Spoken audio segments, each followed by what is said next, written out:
Welcome to Sisters Conversations Podcast with your hostess, Letrise Carter. We feature interviews in literary, film, and television, as well as real topics that impact the Black community.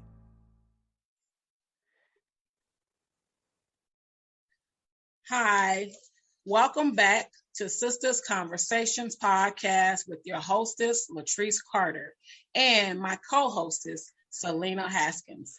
Welcome back, Selena. Hey. Hello, everyone. Hi, Letrise. How's it going? It's going pretty good. Super excited about this segment of entertainment. Yes. So, okay. So this week, in our segment, we got some juicy hits in film and television, as well as literary discussions. New thing this week is book shout out to authors who we recently purchased to read, or new authors who had some releases in the month of May. So we're super excited to talk about the literary and entertainment. Oh, yeah. And we got film and television.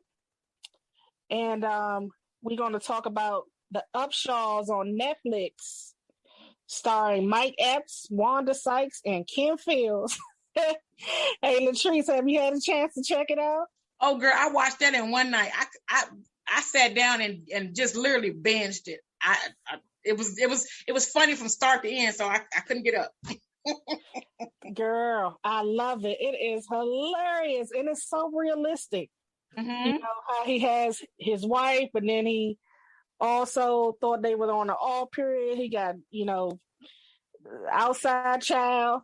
Outside children, yeah, cheering. And I just love the chemistry between Mike Epps and Kim Fields. And Wanda Sykes. Oh, my God. And Wanda Sykes is hilarious. Lucretia. Oh, my goodness. Lucretia. Girl, where they get that name from? I know. Call her it's Linda like, or Margie or something. That just makes it funnier. It does. And it's funny from start to finish. Literally, you will not be able to take your eyes off of the TV. I mean, it's hilarious. And the funny thing about this whole thing is I can actually, I know some people in these situations. Right. So, yes. This is real. And it's funny because, you sit there and go, wow, I know some folks. And then, and you can like sit there, because I put myself in there going, I wish another woman would knock on my door talking about my husband is the father of her child. Baby, let me tell you something. His head gonna do more than roll, okay? Okay. My hat's off to them, and I really, really do hope that they renew them for a second season, because the first season was hilarious, and the way it ended, girl, the knock at the door. Yes. I'm like, oh no. Is he gonna have another child or what? I was like, this is insane now. Mm-hmm. And that little girl looked to be about the same age as the baby. Right. So I was like, wait a minute. I know. I can't wait to see what's going to happen in season 2. Even the side characters on there are funny. The guys who Mike Epps work with, his workers, yeah. The one who is really religious, and then the one who is kind of like a little dim with it, a little flirty. Yeah. And the So one who his wife is over, because his wife controls him. She just asks how high he needs to jump. Right. Then you got the mama's boy. Yeah. I was like, he has every character that, we usually be like, got the mama's boy, you got the religious guy who, he got out of prison, he found Jesus. Right. He is funny, and he always showing his muscles. That's how some of them be when they get out too. They want to show you that jail weight, the jail muscle that they put on. Yes, but you know what was hilarious when he was chasing Mike Epps around in his boxers, girl. Oh my goodness, yes. I was like, what you doing, dude? I was like, got them red boxes on. Are you serious? And they not boxers. They will look kind of tight, right? I know. I was like, come on, man, what you doing?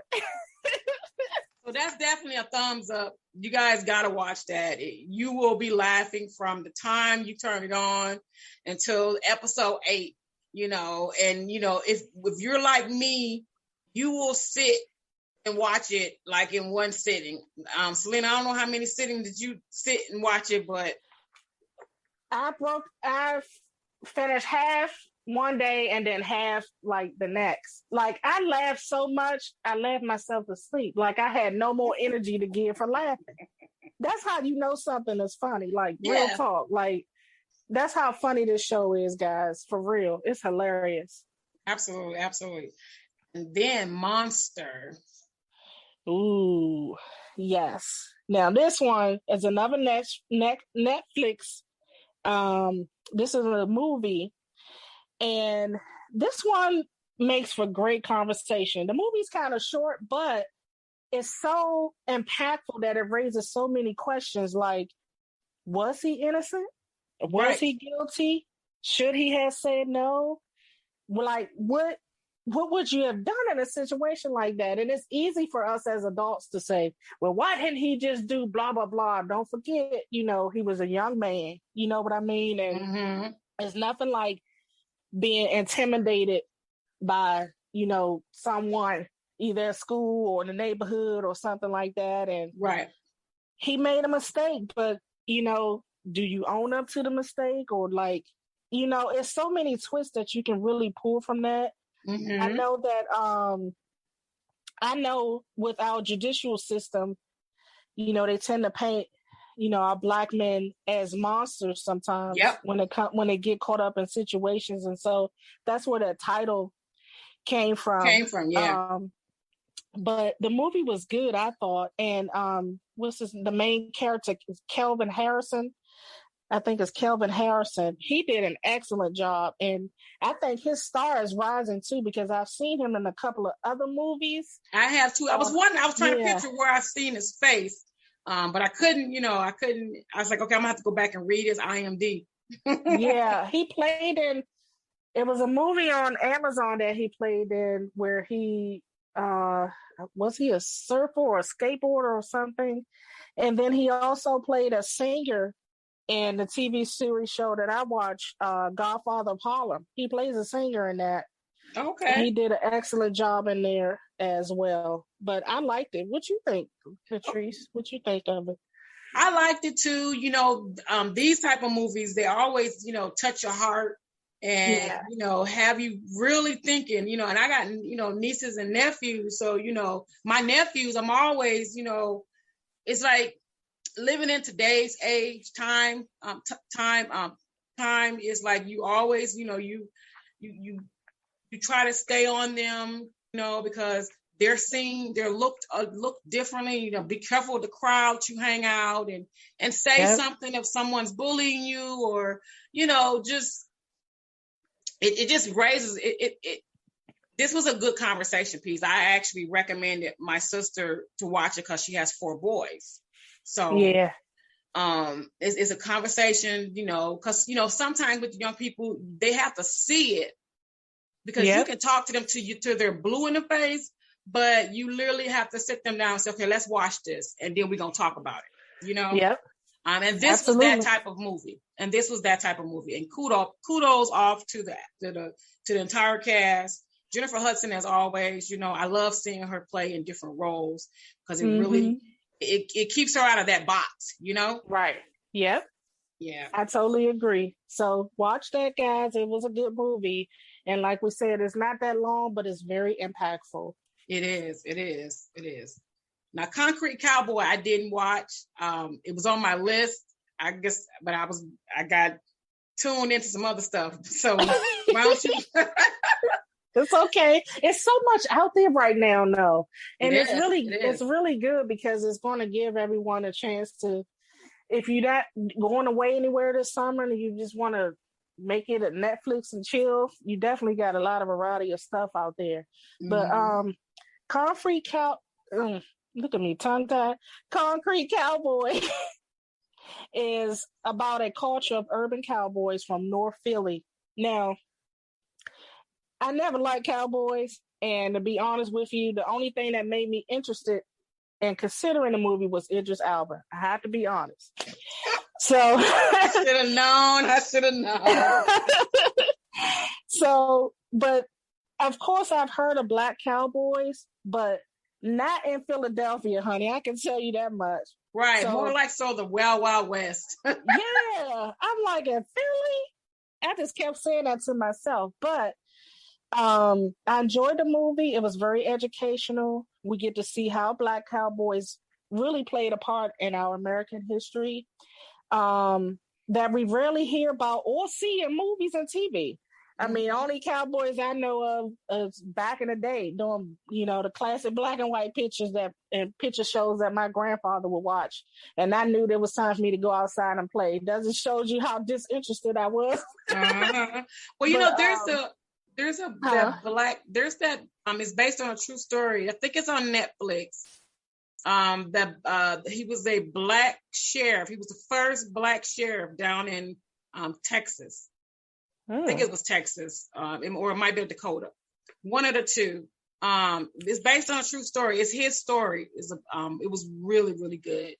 I'll find the name of it and let you know so you can check it out. Yeah, let me know the name of that.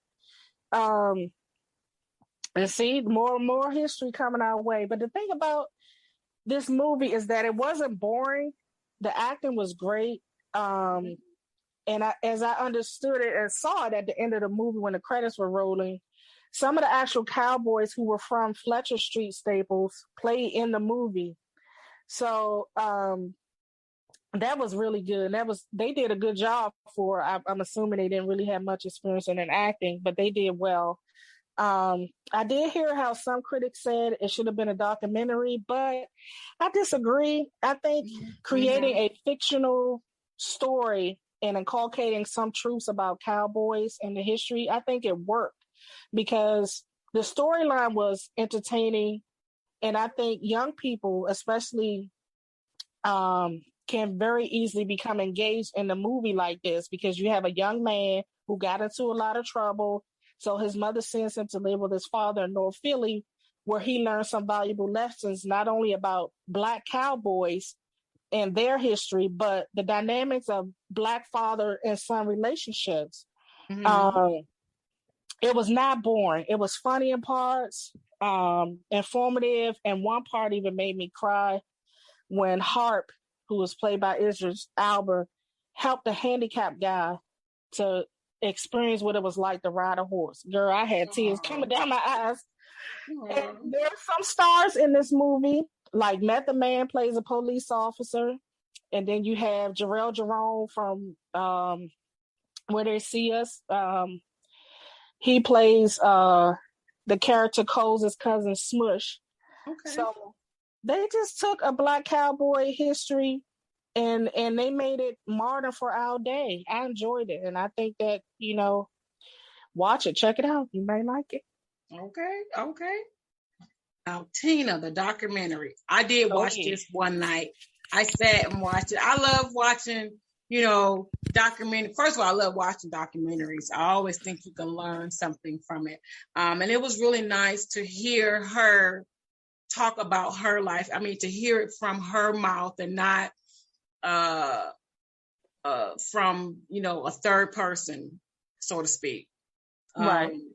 And I was shocked that, she talked about the making of What's Love Got to Do with. She really wasn't, from what I gathered, I don't think she was for that movie. You said she wasn't really for that movie? I don't think she was for it. The movie, What's Love Got to Do with It? Oh, okay. I didn't know that. Yeah. But it was cool to see, for her to share her side. It's like she told her truth. And I love her to death. I mean, she was, wow. I'm speechless. I really enjoyed it too. I actually liked it more than the movie. Yeah, because she gave you got a little bit more personal from her than the movie. I think, it seemed like there was a little bit more in her documentary than was in the movie. What do you think? I definitely agree, and I love all of those home videos and personal footage that she showed. And I didn't realize it, but I like how Tina brought to our attention how in everything she did, people still like to bring up her past with Ike. Yep. And I think that was so unfair. And I didn't realize how much they were doing that throughout her career until they actually kept showing it in a documentary. Yep. And this woman has moved on with her life. Yeah. She has moved on with her life. She has a loving husband. They have a happy life now in Switzerland. Yep. She's done so many fabulous things without that man. Yep. And she looks good. And she looks amazing. I mean, for her age, she looks good, girl. I'm like, I gotta get Tina body ready. Between Tina and Michelle Obama, girl. Come on. Girl, they got some bodies on them and they really carry it well. Like, yes. Tina looks great. She probably all does. that dancing she did over the years. But everything she's been through, everything that she went through with Ike. Like, oh my God. Yeah. And then her life in general, like even before Ike, being abandoned by her mother and, really not having any parents at all. Yep. So, or a support system. Girl, Anna Mae. But you know what? She claimed that name that she worked hard for and she kept it moving. That's right.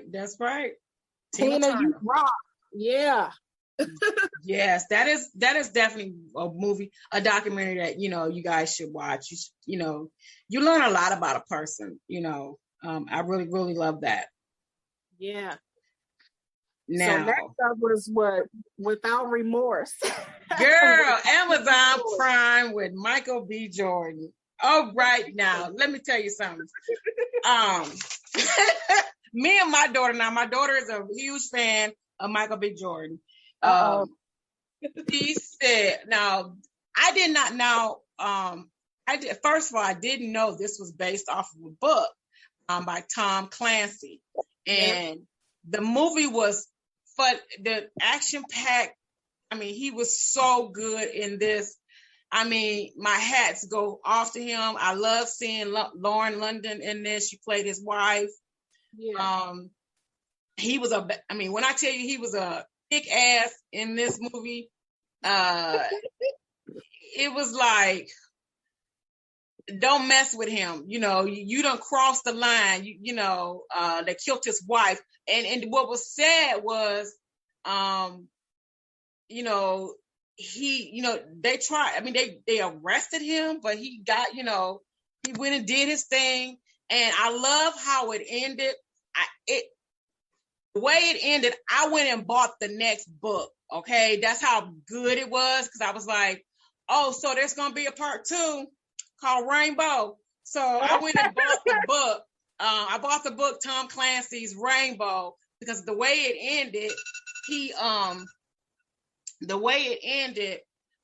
it ended going into, he came back to create a whole new team, whole new unit called Rainbow. And I was like, what? So this is 5 stars. Kudos. We watched it twice. It's a movie that you will have no regrets, because it is filled with action.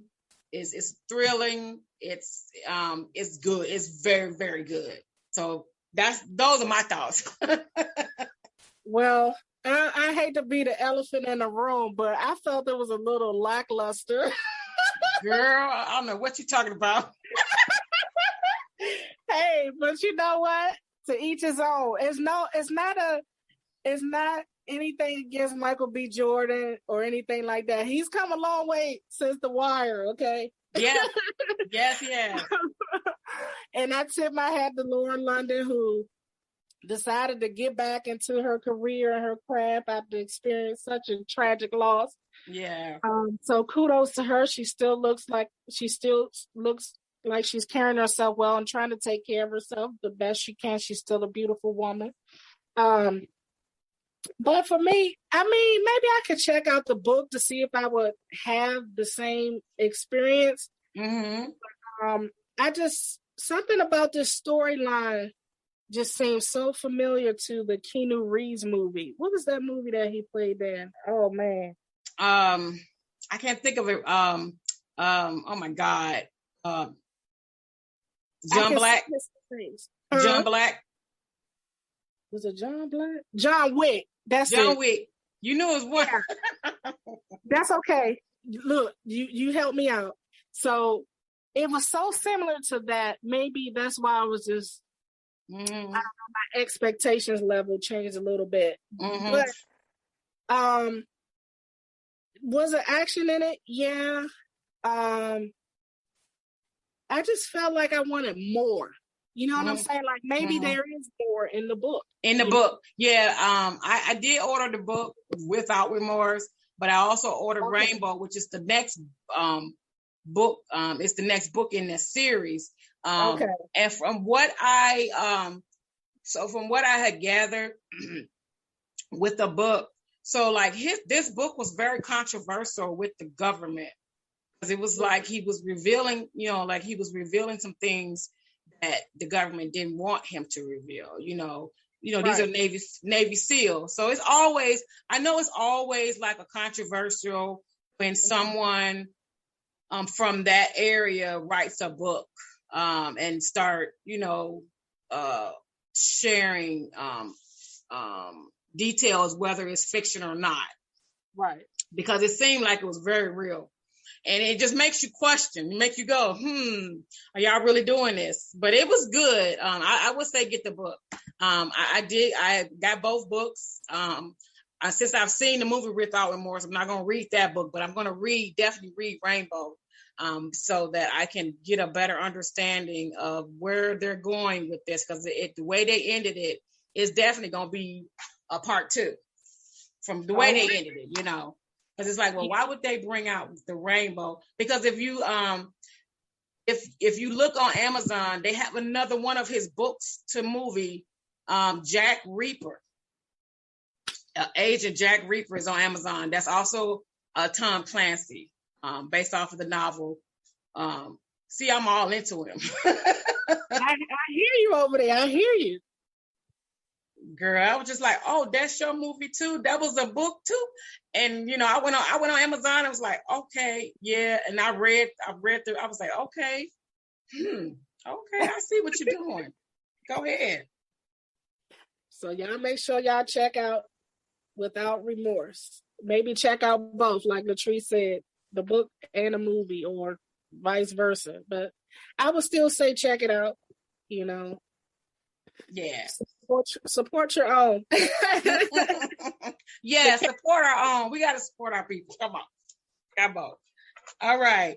Godfather of Harlem on Epix, starring Forrest Whitaker. Now I've watched it. I watched this a while back. I haven't watched the recent one, but this came on as a movie probably a couple years ago. I think it was HBO. It was either HBO or maybe it was Stars, one of them. But I watched this a couple years ago, and I just couldn't get into the new. It's the same thing. Bumpy. When I saw it a couple years ago, he had went to prison. So this is him when he gets out of prison, and I saw that part too. And I didn't too much care for it. Well, see, this is the problem. We're opposite. Yep. Because you know what it reminded me of? What's American Gangster with Denzel Washington. Kind of. Yeah. I can see how you can feel that way, but I think that's where it gets a little convoluted, is that people assume that it's all gangster, shoot 'em up, drugs, blah, blah, blah. but it actually goes so much deeper and it's bringing up so much history. It's just so much history that they're bringing up that I didn't know how deeply entrenched Bumpy Johnson was involved in a lot of things, as well as Malcolm X. Yeah, I was shocked. I was like, dang, that's Malcolm X. Yeah, I was like, wow, Malcolm got around. Malcolm knew people.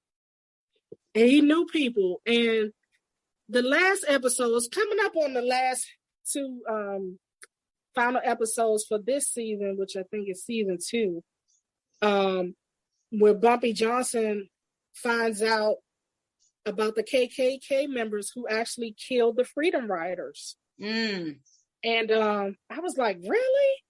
So it's just like so deep. And then this episode was also about Malcolm X when he wrote his speech called The Ballot or the Bullet, which was one of the most powerfully written speeches that he ever had, because it's actually relevant to our day too when it comes to like voting, and because a lot of times people say, well, you should vote for so-and-so, because they're Black or because they're Democrat, but what are they doing for society? Right. So that's what was brought out in that particular speech that Malcolm had. But it's much deeper than gangster, guys. Trust me, because those typically are not my type of movies or TV series. And I'm only interested in it because of the historical bits that they have in there. Like they talk a lot about Adam Clayton Powell, who's played by Giancarlo, who is a great actor. Oh my goodness, Giancarlo is brilliant. He go way back to Spike Lee movies. Okay. Even before that. And Forrest Whitaker is doing an excellent job too. All the acting is great. Just check it out. There's a lot of politics in it, a lot of history, and it's more than meets the eye. So on to it. Did you get a chance to watch The Chi? I do watch The Chi. I haven't watched. I got to play a little catch up, but I love The Chi. Not just because it's shot right here in Chicago. Yeah. Lena Waithe. And I've actually had the opportunity to meet a couple of the cast members, which was kind of cool. Great. Yeah, so it's it's kind of cool. I like the series, and like I said, I need to catch up. So you see, it's episode season 4. I know it's hot. I think I'm probably 3 episodes behind, which I'll get caught up once I finish writing. Well, season 4 is just on episode 1 right now. You talking about? I'm saying 3 episodes. I'm 3 episodes behind. I got to go back to episode 3. Oh, okay. Season 3. Okay. Well, I can put my comments on reserve for you then. I mean, I ain't really spilled the tea like that too much, but we gotta let you catch up. Let me catch up. Yeah, let me catch up. But it is worth watching, just so everybody knows. It is worth watching. It's really good. I mean, hats off to the cast, the writers. It's really good. But yeah, we'll let me catch up. I just got 3 episodes, so I can catch up to episode 1 with you, Selena. Okay, sounds good. Okay, all right. Excuse me. Okay. So we have some books to discuss in our literary discussion. I know we're paying part 2 to The Vanishing Half. Now that Selena she's listened to it on audio. So let me just run down the books that we are going to discuss.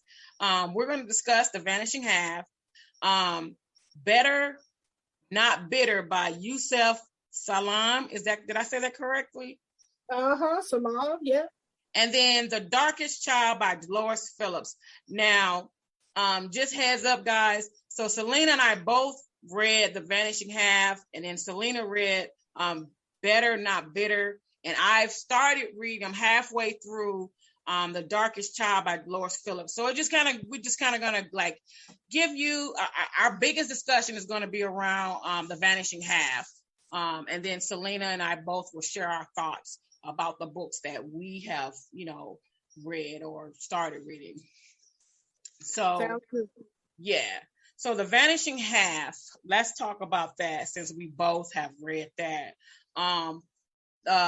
So there's two twins, identical twins, Stella and Desiree. I'm gonna tear up this last name. I've been trying to pronounce it all day. Is it Vignes? Stella and Desiree Vignes. They grew up identical twins. They grew up inseparable, but then when they become adults, they are separated and they lead two completely different lives. And one of the things where I thought it was so funny because they were raised in an environment, in a community that, they look down upon darker skinned color people, African Americans. They look down on that because that was the way they were, they were being brought up. That was the values and that were being instilled upon them. And it's so funny when I think it's Desiree bring home the darkest. She marries the darkest thing, darkest brother that she could find. She went like totally against everything that the town and their ancestors believed, and her parents, but then her sister Stella goes off and she passes for a white woman, and she marries a Caucasian man and has mixed children. You want to start discussion, Selena? So one of the questions Letrise was asking was, do I think it was right for Stella to leave Desiree?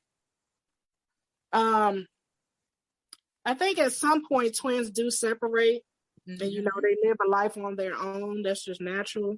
Mm-hmm. But I honestly wasn't expecting it to be Stella, because Desiree, to me, she struck me as the rebellious one earlier on, when they were children.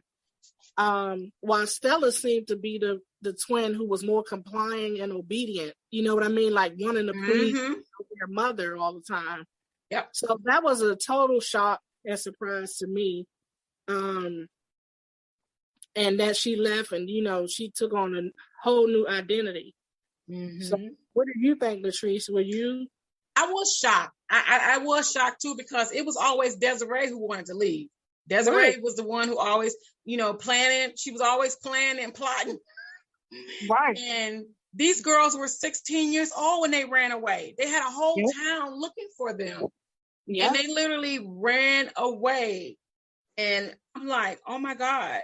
But you would have thought that it would be Stella who would like drag her back to, back home. But I was completely shocked that Stella left her like that in New Orleans and she went to California.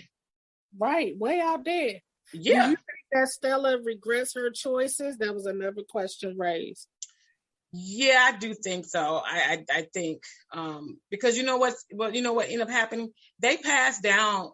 It's like It's like I want to call it a generational curse, but it's not necessarily. Generational curse. With everything, how they were raised and the values that was instilled in them about their race and their identity. This was a really big race and identity crisis. I really feel like with them, and I do think she regretted her choices. What do you think? Sometimes I do. Like, I think it wasn't quite clear at times whether she regretted her choice or not. There were periods where, of course, we're inside the character's conscience and we can see that she misses her twin sister with things that she thinks about. There was some guilt, obviously, that she felt. And that's what ultimately led her to return to Mallard, the small town that they were from. But once she was there, I don't think she was willing to leave behind the life she had started in California as a white woman. Right. Even though she came home and, things started coming back to her as far as her memories from when she was younger, and she had apologized to her sister.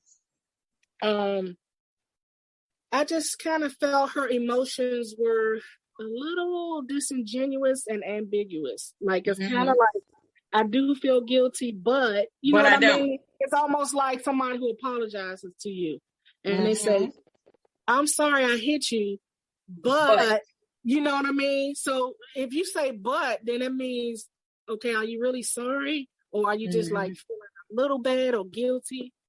So that's kind of where I am with that. So then let's see. You said the town of Mallard is small but large in the personal histories of the residents. How does the history of the town and its values affect the twins and their parents? So I think despite being light-skinned, in the eyes of the white people from their town of Mallard, they were still Black, or they were still, Jay-Z would say, the N-word. They were still used as that. So that's why their father was still lynched and their mother still cleaned up after white people. Yep. So it didn't matter how light they were still treated as second-class citizens. Absolutely. Absolutely. It just happened to live in a small town where they had more people who were light like them that they could relate to. And the thing that one of with the history of that town, they turned their nose down at anyone that was dark skinned. And that was sad. That was just, and I can see it's relatable into today, because I have an aunt who still does that. Brown. She treats her nieces and nephews different. If you're light skinned, she loves you to death, but you're a little dark child, she treats you indifferent. And she really doesn't engage with you. And, it's bad enough with little girls that are dark skinned. They have there's a self-esteem struggle there because they already don't think they're pretty enough. But when they're being placed against their own cousins who are light skinned, it messes with them mentally and emotionally.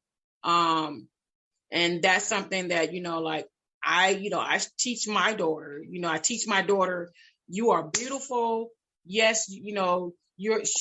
She's lighter than me, but I let her know which aunt does that. And when she was playing with her little cousins, I would just go back to them like, you're beautiful, baby, despite what she said, Right. She would say little comments to them. And, this lady is old and she's fixed in her ways, so that we know we've accepted that she's not going to change, but it's up to us to teach our children that you're beautiful no matter what color you are, how light or bright or medium or how dark you are still beautiful. And that neither one of you is better than the other because of your skin complexion. And I think with this town, that what they placed on with the twins and their families, that's that stereotype. But on the outside, they, like you said, they were always looked at as that N-word, that colored person, Yeah. I think that there is a lot of self-hatred in Black families that, as you mentioned a little earlier, like a generational curse, so to speak, where, lighter skinned Blacks are treated better than darker skinned Blacks. And it's taught. It's a learned behavior. And it goes throughout every generation. The lighter ones get the privilege, or do you pass the brown as a paper bag? Yep. You know what I mean? Mm-hmm. Brown as a paper bag test, and all of them been stigmatisms that I felt as though were addressed in the book. At times I felt like I almost questioned the author too, to a certain degree. I don't know her personal feelings about something, but like for instance, with Desiree's daughter Jude being just as dark as her father, for example, did she have to be the one who ended up with someone who was just as awkward as she was? And you know what I'm saying? I don't want to give away too much story.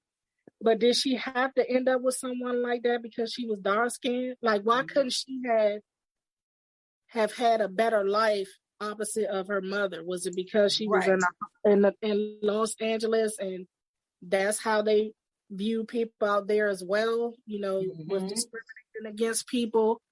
But nonetheless, it almost made it seem like no one was attracted to someone of darker skin. Right. And like, did Jude's father, was he abusive to Desiree because she did look white?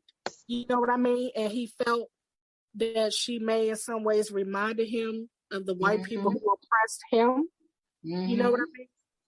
So there was a lot of layers in this book. A lot of layers that you can pull apart. It's definitely a page turner.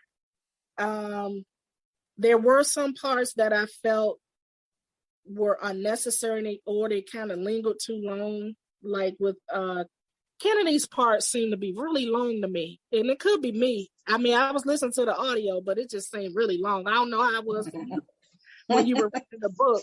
But I'm just like, I really felt disinterested in all of her acting fiascos and going to France and doing this and stage plays. It was a little bit too much. It was a little bit too much. It was too much. And I was just like, we're overly engaged in Kennedy's life. And it wasn't really, all that relevant to like the story. Yeah. The story. And I just felt like that part I kind of felt myself. And again, I listened to the audio. I kind of felt myself actually skipping like some of it because it was just so unnecessary. And as well as some of the subplots of the characters, like Desiree's boyfriend, like I kind of was reflecting back with him and how they initially met each other and all of that. I get it just a little bit, to give him a little history, but it stayed back there too long because I don't even think they ended up getting married. So I'm like, so why we stay there so long? So just certain little stuff like that. And then the ending was just like, huh? Yeah, I just closed the book. I was just like, this is what we're doing now? Okay. Right. And I get the message though. I get what she was trying to say at the end. Is like, no matter how much we try to change ourselves and who we are, we still gonna be who we are, who we was meant to be. But it just didn't translate that way. Now, Letrise, I heard HBO picked this up, so I'm gonna be interested in seeing. Yeah, that's gonna be interesting. Yeah. Girl, look, and we done read the book, so we'd be like, okay. So you guys can check that out. Just make some time for it if you can. It is a long read. It's a long read. We can't lie. It's long. It's long. It's long. Okay. Okay. So, Better Not Bitter by Yusef Salaam. Yusef Salaam, this is a story about one of the members of the Exonerated Five, who was formerly known as the Central Park Five. You may be familiar with the movie. They see us on Netflix. So Yusef is the young man who was Corey's friend, who Corey said he would go along with him down to the police precinct. And he ended up getting involved in that and serving the most time out of all of them and suffering 10 times more than the other members. But nonetheless, in Yusef's book, he doesn't undermine everything that, Corey went through in this process. In fact, when it comes to the case itself, he doesn't rehash it in a way that people may think. It's actually a very positive book. He talks about life within and how his faith actually helped him to get through it all, the 6 years that he had to serve, and what life was like for him once he got out. So he's a very educated man, eloquent speaker. Listening to the audio of him actually tell his story, the story version of his memoir, it actually made it feel like I was listening to a long motivational speech that was not boring. I think the book should be part of recommended reading, for young Black men and women. Okay. There are some gems in there for adults too. He dropped some reference books that he would read. I added those to my book list. Okay. I like those. But yeah, check that out if you can. If you like memoirs, I'm a big fan of memoirs. So, and if you are too, you may enjoy that as well. Okay.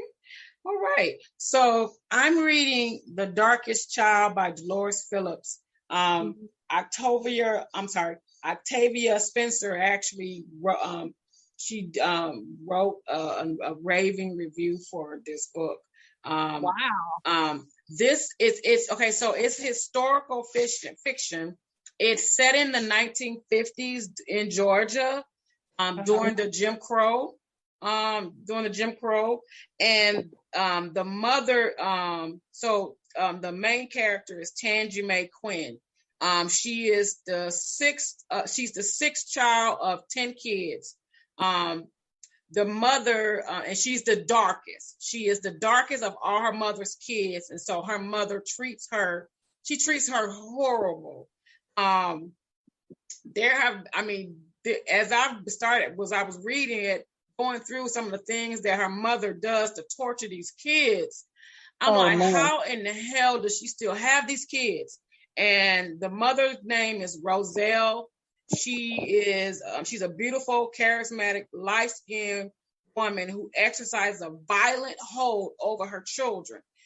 The torture that she does to these babies, oh my God, I just want to reach through the story and choke the life out of her. I was about to ask, how can you handle that? It's hard, but I'm like, keep going. I know there's a valley, there's a light at the end of the tunnel. So I'm halfway through it. I'm hoping and praying that that it turns out really good. Now, Tangi Mae is the smartest of all her children. Now, one of the things that I don't like that Roselle does is she pulls all of her children out of school at the age of 12. Now, Tangi Mae is very smart, very bright. She has been selected to attend one of the schools that to attend one of the high schools that they're integrating, that they're merging together, with Caucasian students. And she gets great grades, and her mother wants to pull her out of school to go work in somebody's house as, cleaning, or and she makes all of her kids at the age of 12, when they get the age of 12, she pulls them out of school to go work some type of domestic service, or make them work in the fields, or she makes them work in the farmhouse on the edge of town. It's horrible. And it reminded me of a story my mother told me. My mom told me when she was 14, her father pulled them out of school at the age of 14 to work the farm. Oh, wow. And I was like, that's horrible. So, my aunts and uncles, where they were pulled out of school, my grandfather felt like they had enough education. He would pull them out at 7th, 8th, and 9th grade to work the farm. And that's what this is, going toward. But this journey of the darkest child, this mother tortures these kids. These kids are scared of her. She has a child that is she's deaf. She was born deaf, and her mother, when I tell you this lady has backslapped this child, knocked her over the porch, she's burned her. I'm like, why does she still have these kids? So nobody called the police? No. And I'm like, they're in Georgia, they're in the South, And they don't have the mother, she's a beautiful woman, so she sleeps with men for money, and she gets pregnant, and that's how she keeps having all these kids. Girl, yeah. So I'll tell y'all more about. I'm reading it. It has my attention. It's historical fiction, and I'm like, oh Lord, I promise you, I want to choke the mother. That would make me mad. I probably throw that book across the room. I want to choke the mother. I want to choke the life out of her right now. And I wonder how much of it is true. Like, I would want to talk to the author and like, how much of this is true? Girl, Dolores Phillips. Yeah, and I'll tell you guys a little bit about Dolores Phillips. Dolores Phillips was born in Barstow County, Georgia in 1950. She's the second of 4 children. She graduated from Cleveland State University with a bachelor's in arts and English, and worked as a nurse. And she worked as a nurse at the State Psychiatric Hospital in Cleveland. Her work has appeared in Gene's Journal, Black Times, and The Crisis. She passed away in 2014. Oh. The Darkest Child is her only novel. Wow. Yeah. I'm going to still check that out, but I had to take a break since I just read about dark skin and light skin people. Yeah. Yeah, because she had one, Tangie Mae is the darkest of 10 kids. She's the 6th child. All her other kids are light skinned, and she is the only one that's dark skinned. Then she has the one child who is who's deaf, and the mother she tortures the deaf child, and she treats Tangie Mae so wrong. And she tells Tangie Mae she's the ugliest. That's messed up. It is. And your child. I don't care if she came out purple. That's your child, came out your body. Right. And the crazy thing is, I wonder too how much of this, how much of it is true and how much of it's fiction, because we'll never know, because the author has passed on. She's gone on. But maybe her being a nurse at a psychiatric ward, that may have been one of the patient's stories, and maybe there was a Tangie, so to speak, as a patient there. She just got drove crazy from all that abuse. Yeah, true. You just never know. True, very true. And you, like you said, we will never know. Absolutely. So that's my The Darkest Child, you guys. And then we have a new segment where we're gonna do some book shout outs. So Selena, take it away. All right. Lucy's Worth by Letrise Carter. You got to check out her new release. I got my copy, and you can't have it. You got to go get your own. Like that commercial when they want the same album. Yeah. You got to go get your own. And then we have Elapsed by Tony LaRue. Letrise picked that up. Woo-hoo. Shout out to Tony, though. She on my Facebook, one of my Facebook friends. I didn't know she had a book out, Letrise. She has several books. I have all her books. I've read them all. I got to read this one. That title does sound familiar, though, but I'm going to check my Amazon library and see if I don't already have it. Okay. And I'm going to do that. And so then we have Tears We Cannot Stop by Michael Eric Dyson. Letrise picked that up as well. Roots Awakening by Felicia Michelle Malone. Letrise got that. It's Not Me, It's You by Ellie Wright. And that's another one Letrise is going to give us feedback about. Faithful Heart by, is it Tyora Moody? Yep. All right, cool. I know her. Yeah, both of those authors had books released this month in May, so that's why I put them on here and shout them out. Tyara does all my book covers and my book formatting.